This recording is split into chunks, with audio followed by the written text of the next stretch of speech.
Hey there, this video comes from the PigCake Magic Academy. The reason I'm putting it here is to hopefully entice you to join. Some people think that I'm idiotic for putting out the entire content here for you to watch, but you get access to over 1,200 videos, I believe 1,300 at this point if you join. So go ahead, you can look at the link in the description section below and see the type of content that I'm putting out on the Academy. So make sure to check it out after you watch the video. This trick is a variation of something that I saw in one of Richard Kaufman's works called the Fabulous Jumping Card, if memory serves me correctly. So what this is a variation on that original plot that has a mystery card element to it. So for this, we're gonna have a couple things. We need a mystery card. In this case, we'll use this one right over here. Try not to read the marking. We're also gonna need a couple other cards. In this case, we're gonna need just some court cards, some random different colored court cards. In this case, we're gonna use the queen and maybe something like a jack. That'll be fine.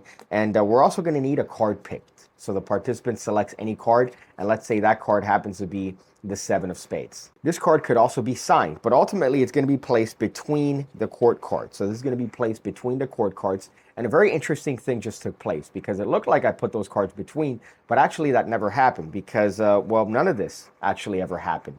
You see it completely vanishes. There's no sticky cards. It's actually completely gone. And the reason for that is because the card's actually never been in the deck. Because remember, before we started, we had a card of mystery here. I don't even want to touch it, but that card has been here the entire time, untouched by me. Sir, I want you to go ahead and turn it over yourself. And of course, it's the card, the 7 of spades. Oh yeah. So here we're going to take advantage of the twins principle. And one thing that I love about this, again, is the fact that we have what is essentially an impromptu duplicate card.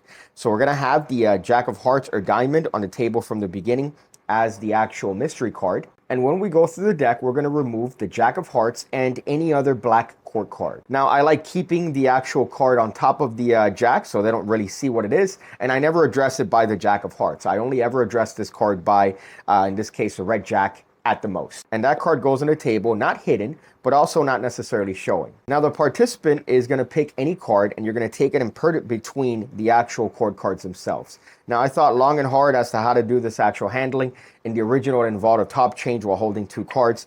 And the problem with that is that you never want to let go of the deck because you're going to have to deposit that card and actually use the deck to switch. So the handling has to have you holding the deck. The original handling had you put it down and then pick it up. I didn't like that. So what we're going to do here is we're going to take this card and place it between the court cards. We're then going to turn it face down on top of the deck, but we're going to retain a break underneath all 3 of them. We're then going to push that card in. As we say, this actually never took place. Now, as that happens, I'm going to lift up all these 3 cards. I'm going to slide this card to the right and prop it up, turning it over with my right-handed cards. This is a double. I'm going to turn these 2 cards over as one, as I could show the actual vanishing of the card they picked. And I could show these cards backwards and forwards, but remember, you are hiding a double here. Now I'm going to take this double and place it underneath, and then turn everything face down as I spread the top 2 cards and flick them off, showing that there isn't anything sticky between them. Now the assumption is that this is the original court cards. Really, the top card is their card, and the next one is the other black court card. At this point, I'm going to take these 2 cards in my hand as I rub them back and forth, and I'm going to get rid of the deck. Because now, all there's left to do is that Monty switch. So I'm going to use these 2 cards to pick up this mystery card, and I'm going to execute the Monty switch, which is as follows. I'm going to turn this card, the lowermost card, face up.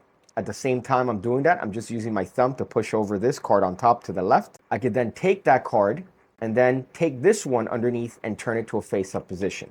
Now, the misdirection here is great because as I turn over this card is when I actually execute that little switch. And it's not a move. It's not designed to be a little finicky thing. It's just an action that you do, apparently sliding that card on top of the actual queen.